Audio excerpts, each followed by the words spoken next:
Assalamualaikum warahmatullahi wabarakatuh. Selamat siang Bu Mela dan teman-teman yang menonton. Perkenalkan kami dari kelompok 11, kelas A, praktikum 1, akan menjelaskan mengenai analisis laporan keuangan dari PT Pertamina Geothermal Energy Tbk. Sebelumnya perkenalkan nama saya Salman Adam dengan NIM J0414231118. Kenalkan, saya Belvadina Argianti dengan NIM J0414231120. Kan nama saya Anastasia Argianti dengan NIM J0414231295. Sebelumnya saya akan menjelaskan daftar isinya terlebih dahulu. Yang pertama adalah identitas perusahaan, yang kedua adalah analisis laporan posisi keuangan, yang ketiga adalah analisis laporan laba rugi, yang keempat analisis laporan perubahan ekuitas, yang kelima adalah analisis laporan arus kas, dan yang terakhir adalah analisis catatan atas laporan keuangan. Oke, yang pertama adalah identitas perusahaan dari PT Pertamina Tbk.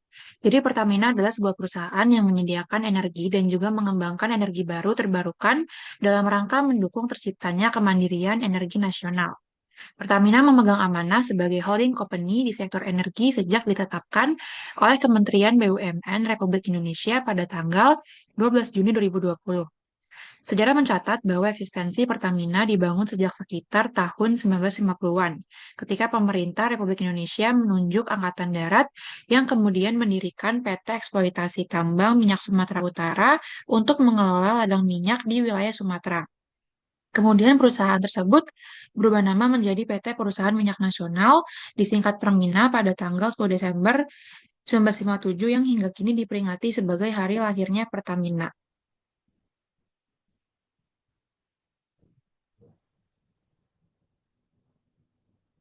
Selanjutnya, ini berdasarkan hasil analisis kelompok kami di laporan posisi keuangan pada PT Pertamina. Untuk aset lancarnya terjadi kenaikan aset yang terdapat pada kas dan setara kas yaitu sebesar 429.971.000 US dollar. Untuk aset tetapnya juga terjadi kenaikan sebesar 489 juta 3.000 US dollar. Untuk modalnya terjadi kenaikan sebesar 715.715.000 US dollar. Sedangkan untuk utang jangka panjang itu juga terjadi kenaikan sebesar 386.965.000 US dollar dan utang jangka pendek terjadi penurunan sebesar 678 juta US dollar.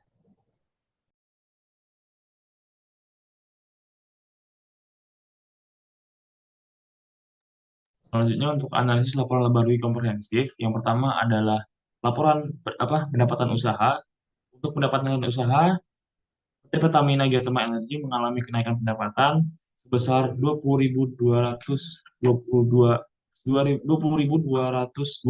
US dollar dari 2022 dari tahun 2022 ke tahun 2023, dan juga terdapat kenaikan beban pokok penjualan sebesar 4 sebesar 5.769 US dollar. Selanjutnya untuk laba sebelum pajak penghasilan dan laba periode berjalan, ada beban keuangan mengalami kenaikan sebesar 7.393 US dollar. Selanjutnya untuk laba sebelum pajak mengalami kenaikan sebesar 46.200 US dollar. Laba setelah pajak mengalami kenaikan juga sebesar 36.251 US dollar. Selanjutnya untuk laba usaha mengalami peningkatan sebesar 55.593 US dollar. Untuk beban umum dan beban administrasi mengalami penurunan yang signifikan, dan pendapatan keuangan mengalami kenaikan yang juga signifikan. Dan yang terakhir untuk penghasilan komprehensif lain dan penghasilan komprehensif periode berjalan, itu tidak ada data di laporan keuangannya, dan untuk jumlah penghasilan komprehensif tahun berjalan mengalami kenaikan sebesar 40.219 US dollar.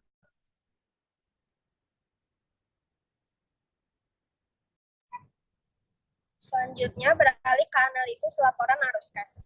Di sini ada 3 bagian. Yang pertama arus kas dari aktivitas investasi. Total arus kas bersih yang digunakan untuk aktivitas investasi lebih besar dari tahun sebelumnya. Pada tahun 2023 itu sebesar 78.819.000 US dollar, sedangkan pada tahun sebelumnya 2022 hanya sebesar 18.125.000 US dollar.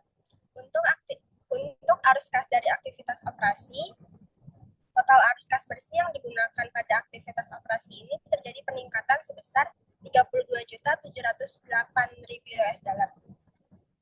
Untuk arus kas dari aktivitas pendanaan ini juga terjadi peningkatan. Pada tahun 2023 sebesar 241.090.000 US dollar. Sedangkan pada tahun 2022 hanya sebesar dia minus 63.381.000 US dollar. Karena di tahun 2020 ini tidak ada penerimaan kas atas penerbitan saham dan obligasi. Jadi PT Pertamina ini hanya melakukan pembayaran kas atas dividen, hutang jangka panjang maupun hutang jangka pendek. Untuk kas dan setara kas pada awal periodenya, tahun 2023 mengalami peningkatan sehingga mempengaruhi penambahan kas pada akhir periodenya.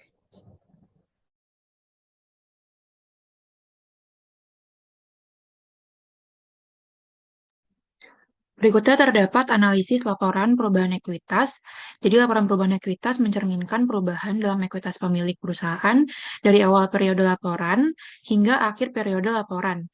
Nah, di sini PT Pertamina Tbk mengalami peningkatan jumlah ekuitas yang dimiliki pada periode 6 bulan tahun 2022 sampai 2023.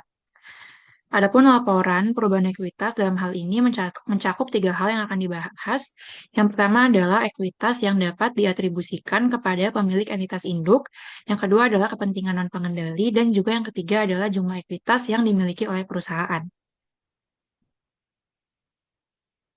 Yang pertama adalah ekuitas yang dapat diatribusikan kepada pemilik entitas induk. Di sini terdapat 4 komponen yang dapat diatribusikan. Yang pertama adalah modal saham atau share capital. Yang kedua adalah tambahan modal disetor atau additional paid in capital. Ketiga adalah pendapatan komprehensif lainnya atau other comprehensive income. Dan yang keempat adalah saldo laba atau return earning.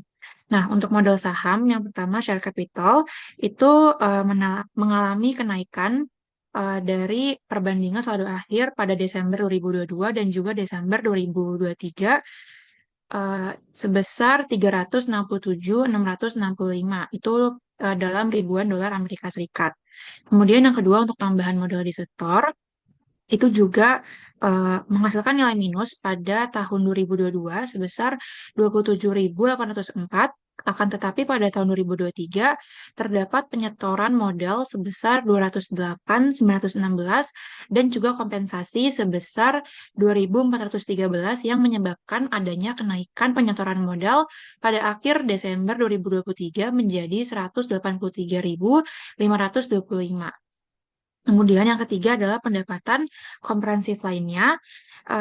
Sama seperti komponen sebelumnya, pendapatan komprehensif lainnya ini juga mengalami peningkatan dari saldo Desember 2022 ke Desember 2023 sebesar 3.408. Yang terakhir, untuk saldo laba atau return earning, di sini ada 2 jenis saldo laba ditahan. Yang pertama ada saldo laba ditahan yang sudah ditentukan penggunanya, dan juga saldo laba ditahan yang belum ditentukan penggunaannya.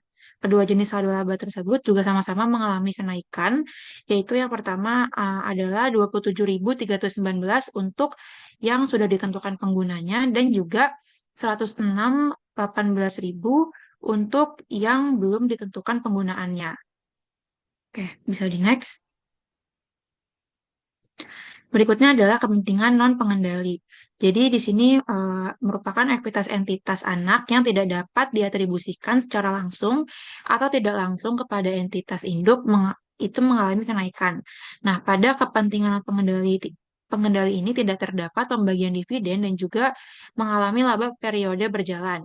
Nah, di sini perusahaan mengeluarkan ekuitas untuk kepentingan non-pengendali sebesar 200 pada Desember 2022 dan juga 224 pada Desember 2023. Ini juga sama dalam ribuan dolar Amerika Serikat. Bisa di next, Salman.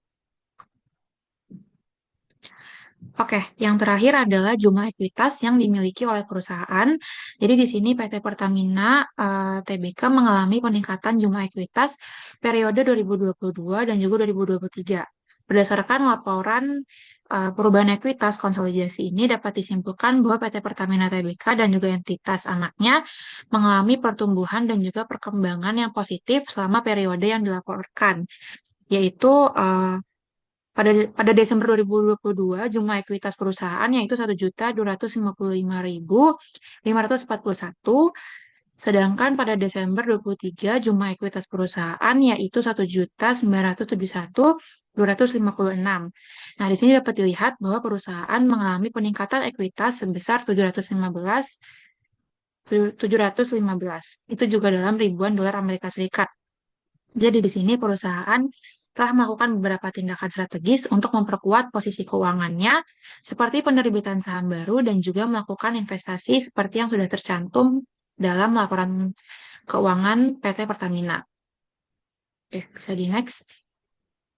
Ini merupakan rincian dari laporan perubahan ekuitas konsolidasian pada PT Pertamina Geothermal Energi Tbk. Oke, Untuk selanjutnya mengenai analisis catatan atas laporan keuangan. Yang pertama yang kami highlight di sini adalah dasar penyusunan laporan keuangan. Untuk laporan keuangan konsolidasian itu disusun menggunakan konsep akrual, kecuali untuk laporan arus kas itu disusun dengan menggunakan konsep biaya historis. Yang kedua, untuk risiko keuangan, perusahaan dihadapkan dengan berbagai risiko seperti risiko pasar, termasuk risiko nilai tukar mata uang asing, risiko tingkat bunga, dan juga risiko harga. Yang kedua adalah risiko kredit, dan yang terakhir adalah risiko likuiditas.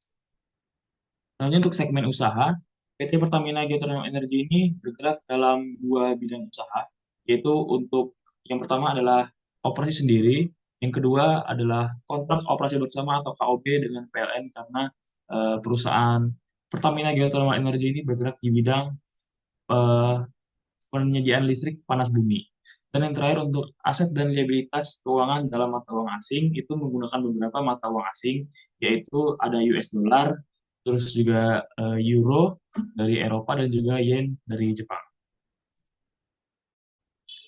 Kesimpulan dari presentasi kami adalah peningkatan ekuitas, pendapatan, dan lain-lainnya yang ditujukan oleh laporan keuangan PT Pertamina Geothermal Energy menunjukkan kinerja yang sangat baik pada periode tahun 2022 sampai 2023. Hal ini mengindikasikan perusahaan berhasil meningkatkan efisiensi, menjalankan strategi bisnis yang efektif, dan memanfaatkan kondisi pasar yang menguntungkan. Perusahaan telah melakukan berbagai tindakan strategis untuk memperkuat posisi keuangannya, seperti penerbitan saham baru dan melakukan investasi seperti yang sudah tercantum di dalam laporan. Sekian dari kami. Mohon maaf apabila ada kekurangan dan kesalahan kata. Kurang lebihnya mohon maaf. Wassalamualaikum warahmatullahi wabarakatuh.